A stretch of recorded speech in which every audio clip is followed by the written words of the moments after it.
네, 하나님 말씀은 사도행전 11장 19절에서 26절까지의 말씀입니다. 사도행전 11장 19절에서 26절입니다. 사도행전 11장 19절에서 26절까지입니다. 신약성경 206페이지에 있습니다. 사도행전 11장 19절에서 26절, 19절부터 우리 같이 함께 합독하겠습니다. 그때 스데반의 일로 일어난 환란으로 말미암아 흩어진 자들이 베니게와 구브로와 안디옥까지 이르러 유대인에게만 말씀을 전하는데, 그 중에 구브로와 구레네 몇 사람이 안디옥에 이르러 헬라인에게도 말하여 주 예수를 전파하니, 주의 손이 그들과 함께 하심에 수많은 사람들이 믿고 주께 돌아오더라. 예루살렘 교회가 이 사람들의 소문을 듣고 바나바를 안디옥까지 보내니, 그가 이르러 하나님의 은혜를 보고 기뻐하여 모든 사람에게 굳건한 마음으로 주와 함께 머물러 있으라 권하니, 바나바는 착한 사람이요 성령과 믿음이 충만한 사람이라. 이에 큰 무리가 주께 더하여 지더라. 바나바가 사울을 찾으러 다소에 가서 만남에 안디옥에 데리고 와서 둘이 교회에 1년간 모여 있어 큰 무리를 가르쳤고, 제자들이 안디옥에서 비로소 그리스도인이라 일컬음을 받게 되었더라. 아멘. 네, 오늘은 주의 손이 그들과 함께 하심에 라는 제목의 말씀으로 함께 은혜를 나누겠습니다. 저는 지난 월요일부터 수요일까지 켄터키에 있는 노아 방주에 다녀왔습니다. 24명의 지방의 목사님들이 3대의 차에 나눠 타고 월요일에 출발했습니다. 저도 교회 밴을 운전했는데 버지니아로 내려가서 목사님들을 태워서 한 10시간 정도 운전한 것 같습니다. 비가 많이 와서 속력을 낼 수 없었고, 또 교회 밴을 이 딜러샵에 맡겼는데 이 타이어에 공기가 부족하다는 이 사인이 들어와서 또 빨리 달릴 수 없었습니다. 어쨌든 오랜 시간 운전을 해서 켄터키에 도착했습니다. 가는데 하루 걸리고 오는데 하루 걸리고 하루만 이 노아 방주 투어를 했습니다. 노아 방주는 실제 크기로 재현을 했는데 안에 들어가 보니까 생각보다 넓었습니다. 그러니까 실제 노아 방주도 그 안에 들어가면 굉장히 넓겠구나라는 생각을 했는데, 이 6년에 걸쳐서 1억 불이라는 엄청난 비용으로 2016년에 개장을 했습니다. 그 안을 둘러보면 동물들과 여러 자료들, 또 진화론과 창조론을 비교하면서 변증적인 설명을 해놓았습니다. 노아 방주 안에 조명이나 빗물이 흘러서 동물들이 자연적으로 이렇게 먹을 수 있도록 해놓은 것이나, 또 환기를 위해서 이 노아 방주 안에 환기가 되지 않습니까? 이 문제도 이 밑에서 이 올라오는 물로 환기가 되도록 하는 그런 부분들을 새롭게 이번에 알게 되었습니다. 그 노아의 방주 끝 부분에는 영화를 상영하고 있었는데, 노아 시대에 노아에게 인터뷰를 하면서 왜 산에다가 방주를 짓는지를 물었습니다. 노아는 심판이 올 것인데 구원하기 위함이라고 했습니다. 사람들은 산꼭대기에 배를 짓는 노아를 이해할 수 없었습니다. 그러나 정말 세상에 심판이 오고 방주 안으로 들어와야만 구원을 얻기에 노아는 그것을 설명하였습니다. 그 다음에 3층에 가면 또 영화를 상영을 하는데, 거기에는 지금 시대를 배경으로 하는 이 노아의 모습이 있었습니다. 거기에 등장하는 인물의 이름도 동일하게 노아입니다. 그 사람이 실제 크기의 노아 방주를 만들어 놓았습니다. 인터뷰를 와서는 돈을 벌려고 노아 방주를 지었느냐고 물었습니다. 이 현대판 노아는 인터뷰하는 팀을 노아 방주 안으로 들어오게 해서 복음을 설명하는 영상을 보도록 합니다. 구원을 설명하기 위함이라고 노아 방주를 지은 것은 돈을 벌기 위함이 아니라 구원을 설명하기 위함이라고 말해 주었습니다. 영화상에서는 인터뷰하던 여자가 다시 돌아와서 가족 이야기를 하면서 예수님에 대해서 다시 생각하게 됩니다. 이 영화는 실제 크기의 노아 방주를 만든 그 사람 자신의 이야기를 이 영화로 이 3층 영화관에서 상영했던 것입니다. 켄 햄이라는 사람이 만들었는데, 이분은 원래 교사였다가 목사가 되었습니다. 목사가 되어서 복음을 전하다가 노아 방주를 지어서 사람들에게, 더 많은 사람들에게 복음을 증거해야 되겠다라고 한 것입니다. 그런데 사람들은 이 켄 햄을 오해해서 돈을 벌려고 그것을 만드느냐라고 질문했던 겁니다. 사람들이 노아 방주로 들어와서 오직 십자가로만 구원을 얻을 수 있다는 것을 깨닫게 하기 위함이었습니다. 켄터키 시골의 광활한 대지에 노아 방주를 만든 켄햄의 마음이 어떠하겠습니까? 그것을 지으려고 할 때 많은 사람들이 망할 것이다 라고 했을 겁니다. 누가 이 시골까지 찾아올 수 있겠는가? 그 큰 방주를 지어놓고 어떻게 운영할 것이냐고 물을 것입니다. 그 안에는 에어컨으로 아주 시원하게 해놓고 또 겨울에는 히터를 틀 것 아닙니까? 또 이 메인터넌스 할 일들이 그 안에 한 200m, 길이가 한 200m 되기 때문에 그 안에 할 일들이 너무 많습니다. 근데 그 일을 다 어떻게 할 수 있겠는가? 그러나 그는 하나님의 음성을 듣고 이 거대한 일을 할 수 있었던 겁니다. 노아가 산 위에서 비가 오지 않는 상황에서 방주를 지었던 것처럼 켄햄 역시 켄터키의 시골에 노아의 방주를 실제 크기로 만들면서 어린이와 청소년, 어른들이 와서 노아 방주를 구경하면서 그 안에 예수 그리스도를 만나도록 한 것입니다. 우리의 삶의 구원의 방주는 예수님이십니다. 그래서 더 많은 사람들이 그것을 만나도록 한 겁니다. 3층을 올라가면 실제로 이 만화로 복음을 설명해 놓았습니다. 이 제작자의 마음이 고스란히 담겨져 있습니다.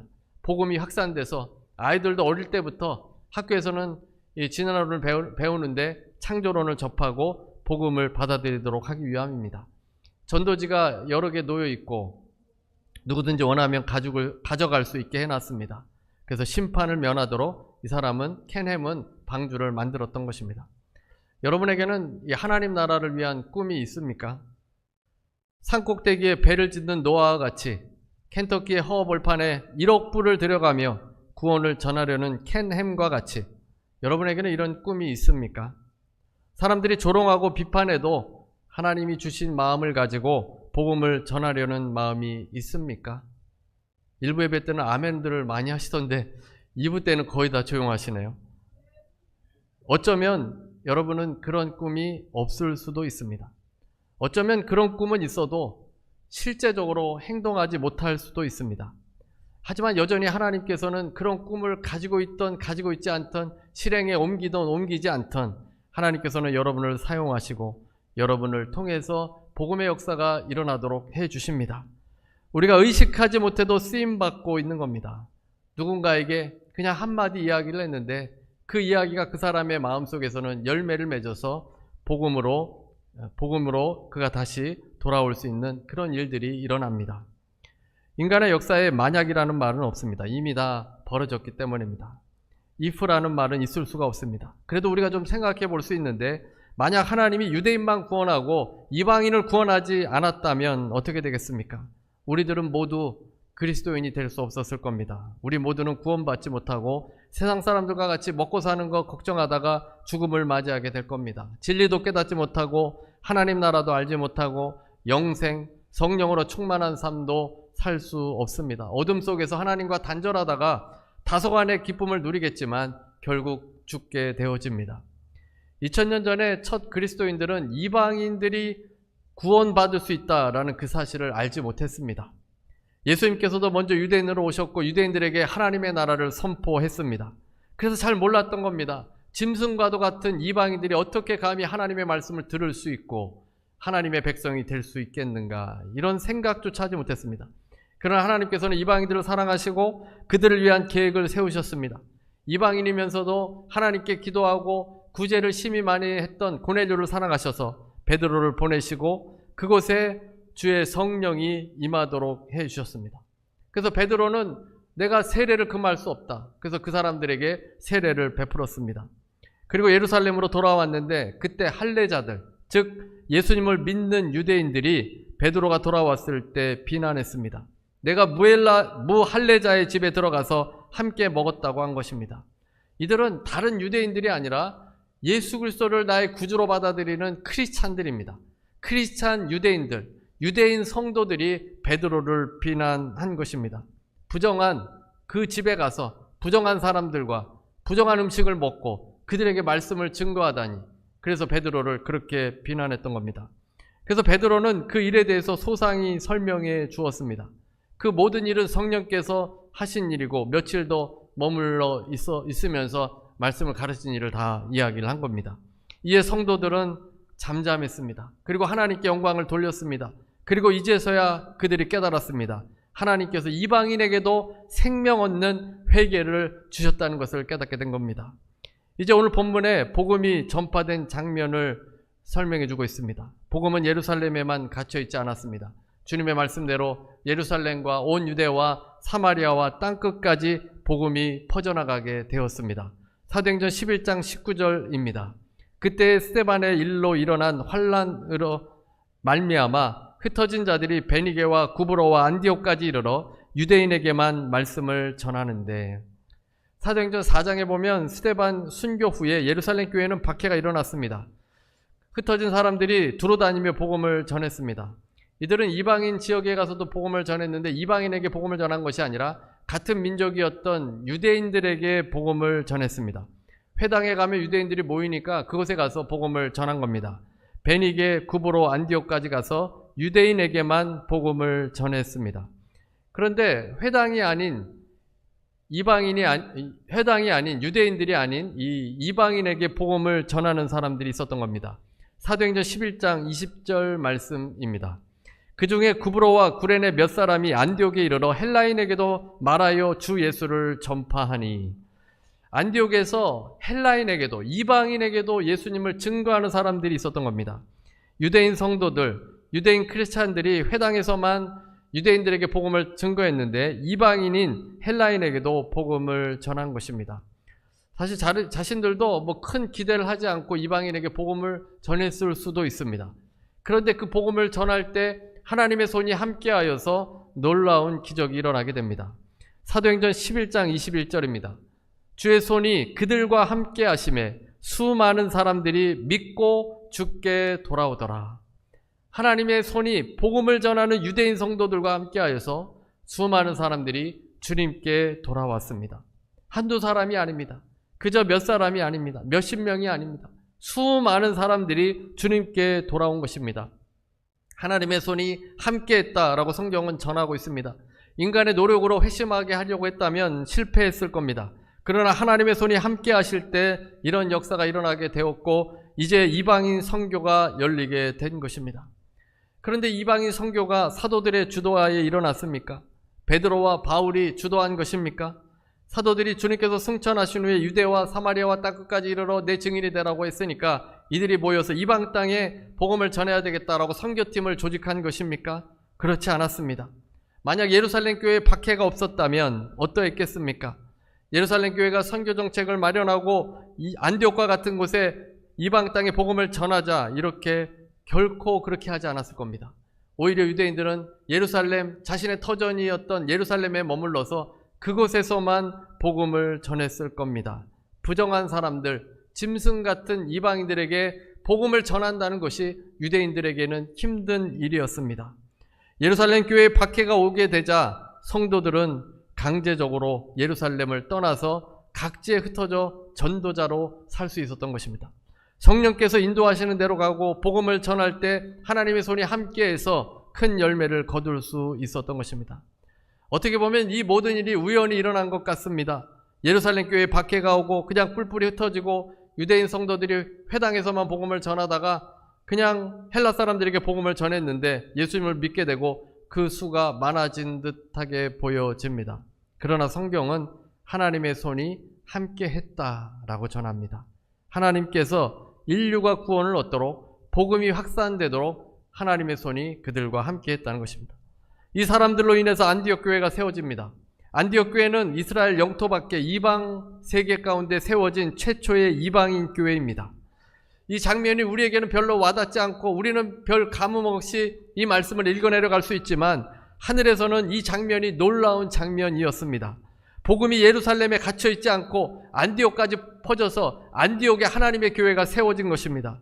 그래서 아마 천사들은 환호했을 겁니다. 드디어 복음이 유대인의 벽을 넘었다. 드디어 이방인의 교회가 세워졌다. 드디어 하나님의 꿈이, 하나님의 뜻이 이루어지고 있구나 라고 하면서 박수를 치며 하나님을 찬양하며 이 천상에서는 이런 일들이 일어났을 겁니다. 전적으로 하나님의 손으로 이제 역사가 나타나기 시작했던 겁니다. 하나님의 계획은 처음부터 이방인 가운데 있었습니다. 창세기 6장에 노아의 홍수 이야기가 나오고 그 이후에 인류는 다시 번성하게 됩니다. 창세기 11장에 사람들이 모여서 바벨탑을 쌓게 되어서 하나님께서는 언어를 혼잡하게 했습니다. 그 다음에 창세기 12장에 와서 한 사람을 택하는데 하나님께서 아브라함을 택해서 한 민족을 이루게 하시고 그 민족을 통해서 메시아가 나오게 하셔서 그 메시아를 통해 전 세계를 구원하시고자 한 것입니다. 창세기 12장 3절에서 하나님은 아브라함을 축복하시면서 이렇게 말씀하십니다. 땅의 모든 족속이 너로 말미암아 복을 얻을 것이라. 하나님께서 아브라함을 통해 아브라함의 민족 유대인들만 복을 받는 것이 아니라 땅의 모든 족속이 복을 받게 된다라고 말씀하신 것입니다. 나중에 예수님께서 오셔서 세상 끝까지 모든 민족에게 자신의 사랑을 전하고자 하시는 그 하나님의 마음을 그대로 품어서 말씀하셨습니다. 마태복음 24장 14절입니다.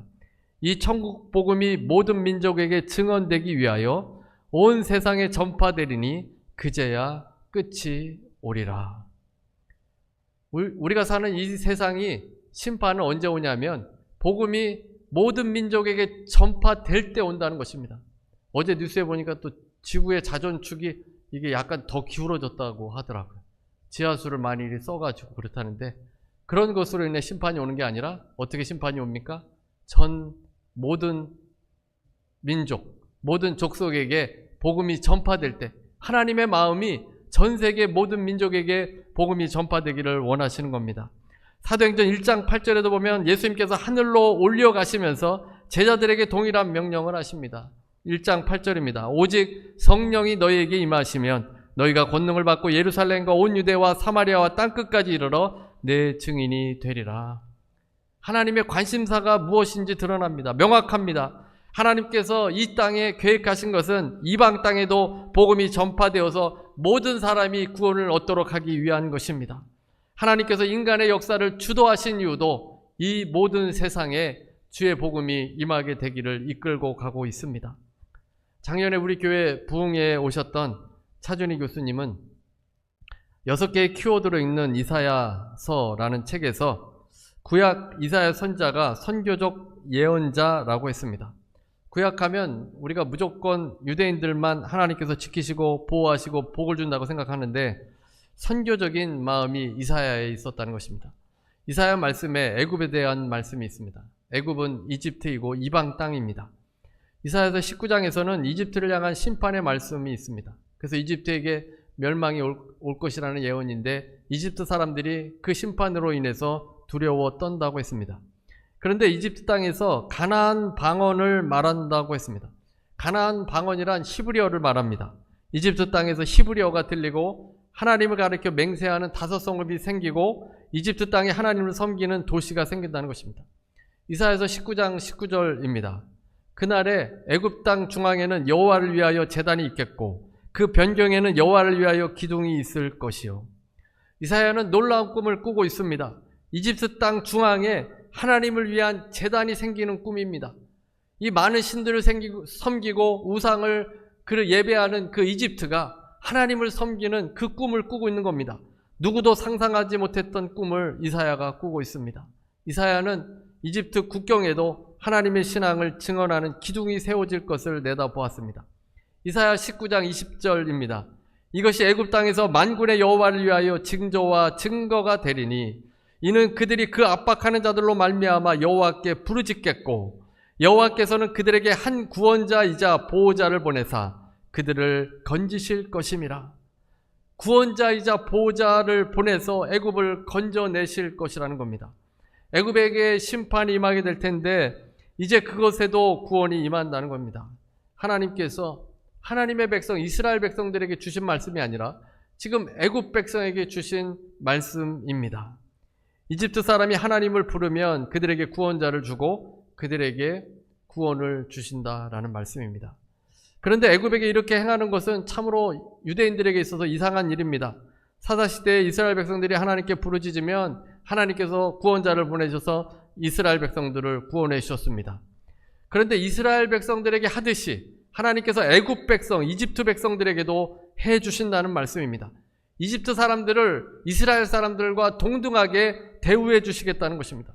동등하게 여겨 주시겠다는 겁니다. 이스라엘 백성들이 생각할 때 참으로 기이한 일입니다. 자신들의 하나님, 오직 자신들만의 하나님이라고 생각했는데 그 하나님은 이스라엘에게만 국한되신 분이 아니었던 것입니다. 하나님께서 애굽에게 알게 하시고 재물과 예물을 가지고 와서 하나님을 경배합니다. 이 모든 일이 이집트에서 발생한다는 것입니다. 그리고 이렇게 말씀합니다. 이사야 19장 23절입니다. 그날에 애굽에서 아수르로 통하는 대로가 있어 아수르 사람은 애굽으로 가겠고 애굽 사람은 아수르로 갈 것이며 애굽 사람이 아수르 사람과 함께 경배하리라. 애굽에 아수르로 통하는 대로가 있어서 서로 왕래하겠다는 것입니다. 바벨론이 일어나기 전이기 때문에 애굽과 아수르가 그 당시에는 강대국이었습니다. 서로 싸우고 있을 때입니다. 서로 사이가 좋지 않고 그 사이에 이스라엘은 바람잘 날이 없습니다. 그런데 애굽과 아수르로 통하는 대로가 생기고 이들이 함께 경배할 것입니다. 그리고 다음 구절은 더 놀랍습니다. 이사야 19장 24절입니다. 그날에 이스라엘이 애굽 및 아수르와 더불어 셋이 세계 중에 복이 되리니. 이스라엘, 애굽, 아수르가 세계 중에 복이 되겠다라고 했습니다. 세 나라가 복의 삼각지대가 된다는 말씀입니다. 이 세 나라는 예로부터 항상 싸움이 많던 곳입니다. 지금도 팔레스타인 지역에 이스라엘과 팔레스타인 항상 전쟁하고 싸우지 않습니까? 중동 지역은 세계의 화약고라고 부르지 않습니까? 그런데 이 세 나라가 세계 만민에게 복을 주는 복의 근원이 된다는 말씀입니다. 아브라함에게 창세기 12장 3절에게 주셨던 약속의 말씀이 이 세 나라를 통해서 성취되는 것입니다. 이 열방, 하나님을 모르는 나라가 아브라함의 축복에 참여하게 될 것이라는 말씀입니다. 별로 관심 없으십니까? 오늘 점심 때 무슨 식사할까? 오늘 또 쇼핑은 어디로 갈까? 오늘 저녁은 뭘 차려야 할까? 여러분 관심 없을지 모르겠지만 하나님은 이 부분에 대해서 너무너무나도 관심이 많으십니다. 우리가 역사 속에 살고 있는데 하나님의 마음은 어떤지, 하나님의 관심은 무엇인지, 우리를 지으신 창조주 하나님은 어떤 방향으로 인간의 역사를 이끌어갈지를 우리가 생각해야 합니다. 에드스 셰퍼는 평생 좌우명처럼 여기는 말이 있습니다. 현실 생활 중에서 중요한 일은 북치고 꽹가리치며 다가오지 않는다. 당신이 지금 만나고 있는 사람, 당신이 지금 읽고 있는 책이 당신 생애의 가장 중요한 일이다. 우리는 하나님이 일하시고 하나님이 모든 걸 하실 때 번개가 치고 뭐 어떤 놀라운 일이 일어날 줄로 생각하는데 하나님은 그렇게 다가오지 않는다는 겁니다. 우리가 지금 만나는 사람, 조용히 내게 다가옵니다. 인생의 중요한 것은 사실 매일 조용히 행하는 일입니다. 작은 습관들입니다. 내게 주어진 짧은 시간을 소중하게 잘 활용하는 것입니다. 그런 일들을 통해서 하나님의 손이 거기에 있다면 하나님께서 그 작은 일들로 하나님의 전체, 그 하나님의 놀라운 그 그림을 완성해 가십니다. 우리는 하나님의 그 큰 그림을 다 알 수 없지만 우리 일상 하루하루 하나님께서 이끌어 가시는 대로 성실하게 살아가면 우리가 그 그림, 하나님께서 그리시는 그 그림의 한 부분의 역할을 감당하는 것입니다. 오늘 본문의 안디옥 교회가 거창하게 시작되었습니까? 단지 몇 사람이라고 말씀하고 있습니다. 단지 몇 사람이고 그 사람들의 이름도 기록하지 않았습니다. 2000년 기독교 역사에 획을 긋는 큰 사건이 일어났는데 그 사람의 이름들을 기록하지 않았다는 겁니다. 이방 땅에 최초로 세워진 교회 안디옥 교회인데 정작 몇 사람이 복음을 전한 것으로 시작이 되었습니다. 무명의 크리스찬들입니다. 지중해 섬 구브로와 북아프리카의 항구 도시 구레네에서 온 몇몇 그리스도인들입니다.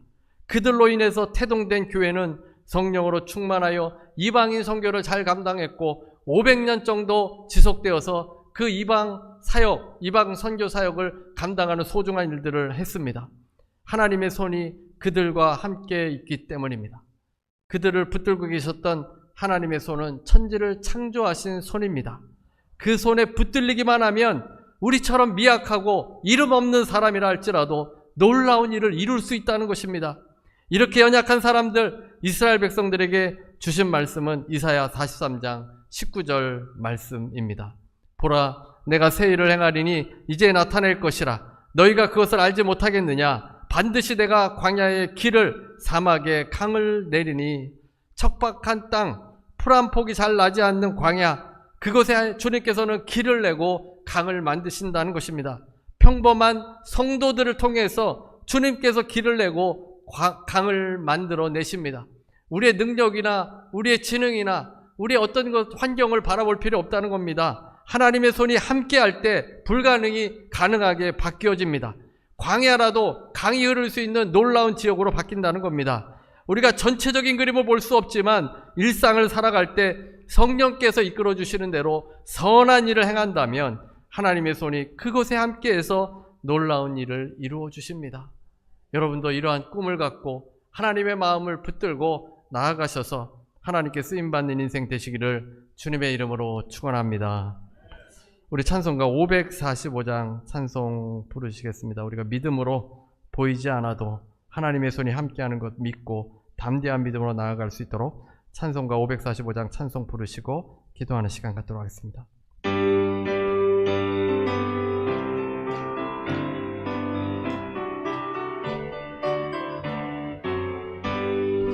이 눈에 아무 증거 아니 배여도 믿음만을 가지고서 늘 걸으며 이 귀에 아무 소리 아니 들려도 하나님의 약속 위에 서리라. 걸어가세 믿음 위에 서서 나가세 나가세 의심 버리고 걸어가세 믿음 위에 서서 눈과 귀에 아무 증거 없어도 이 눈에 보기에는 어떠하든지 이미 얻은 증거대로 늘 믿으며 이 맘에 의심 없이 살아갈 때에 우리 소원 주 안에서 이루리. 걸어가세 믿음 위에 서서 나가세 나가세 의심 버리고 걸어가세 믿음 위에 서서 눈과 귀에 아무 증거 없어도 주님의 거룩함을 두고 맹세한 주 하나님 아버지는 참 미쁘다. 그 귀한 모든 약속 믿는 자에게 능치 못할 무슨 일이 있을까. 걸어가세 믿음 위에 서서 나가세 나가세 의심 버리고 걸어가세 믿음 위에 서서 눈과 귀에 아무 증거 없어도. 우리 시간에 다같이 송성으로 한 목소리로 기도하겠습니다. 할렐루야 할렐루야 할렐루야. 하나님 아버지 시간에 기도합니다. 아버지 하나님 무명의 그리스도인들 아버지 몇몇 사람들이 복음을 증거한 것이 아버지 하나님의 손이 그들과 함께하였기 때문에 아버지 하나님 안디옥 교회가 세워지게 되었습니다. 하나님 이방 땅에 아버지 놀라운 교회가 세워지게 되었습니다. 아버지 그 교회를 통하여 하나님 이방인 선교가 이루어지게 되었고 하나님의 역사가 나타나게 되었습니다. 하나님의 손이 함께하게 되어질 때 아버지 놀라운 역사가 일어남을 깨닫게 하여 주셔서 주님을 영화롭게 하도록 아버지 하나님만 바라볼 수 있도록 아버지 우리 한 사람 한 사람 일상 가운데도 주의 복음 증거할 수 있는 아버지 인생들 되게 하여 주옵소서. 하나님의 마음을 깨닫게 하여 주옵소서. 하나님의 역사를 깨닫게 하여 주옵소서. 아버지 하나님의 뜻이 무엇인지를 깨닫게 하여 주셔서 아버지 우리가 쓰임받는 인생 되게 하여 주옵소서. 하나님 이 땅에 주님께서 열방들이 다 주님 앞에 나오기를 원하신 하나님 아버지 하나님 그 하나님의 마음 아버지 우리도 마음에 품게 하여 주셔서 주님 의지하고 아버지 그 꿈을 향하여 달려가며 아버지 우리가 입술을 열어 복음을 증거하며 하나님께 나아갈 수 있도록 인도하여 주옵소서.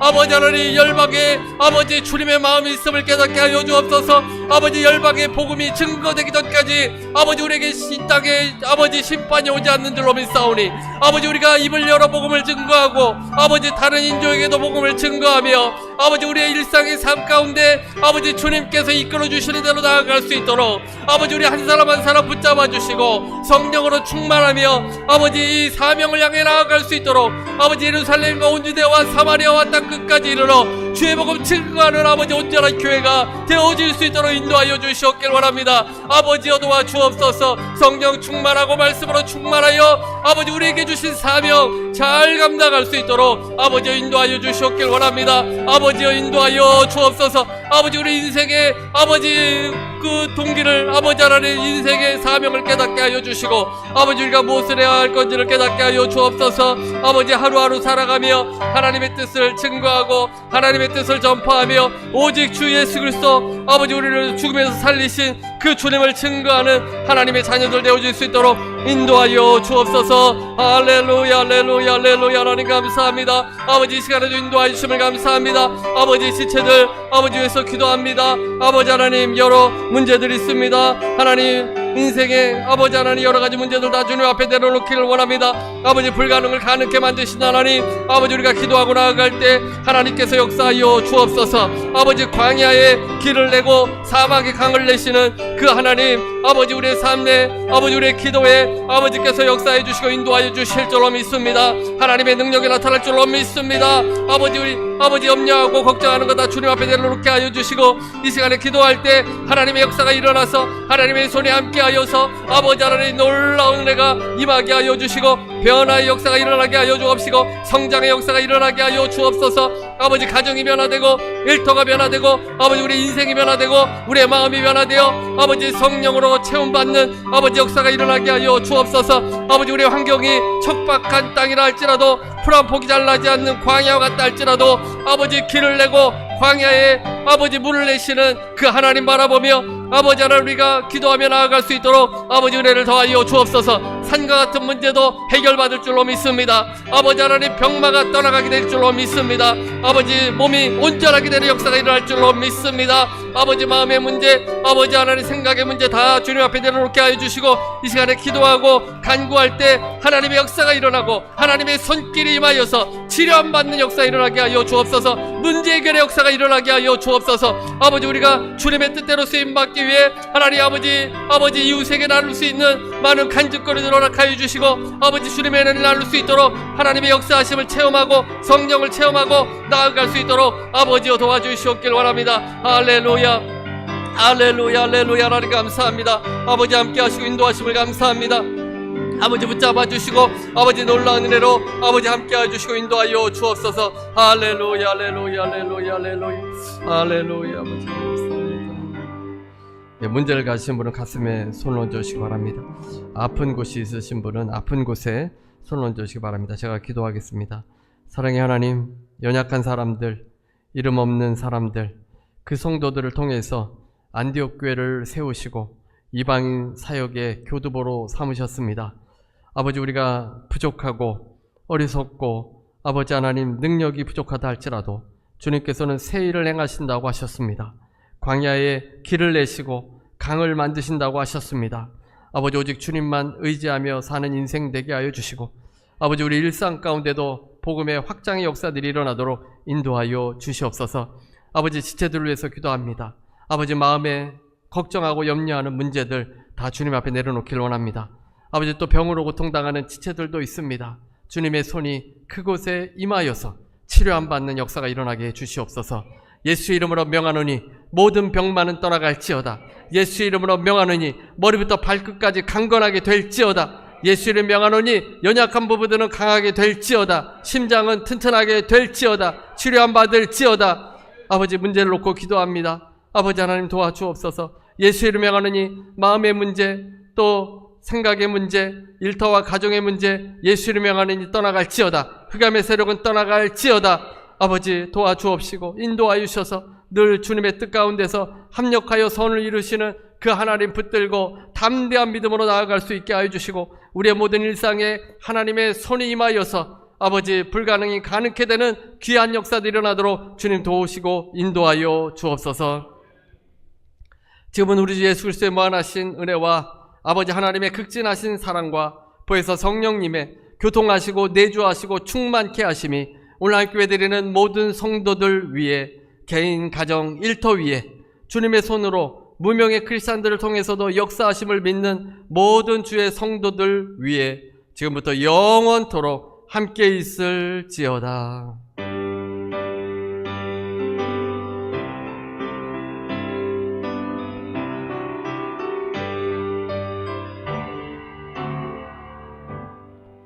하나님께 감사의 박수 드리시겠습니다.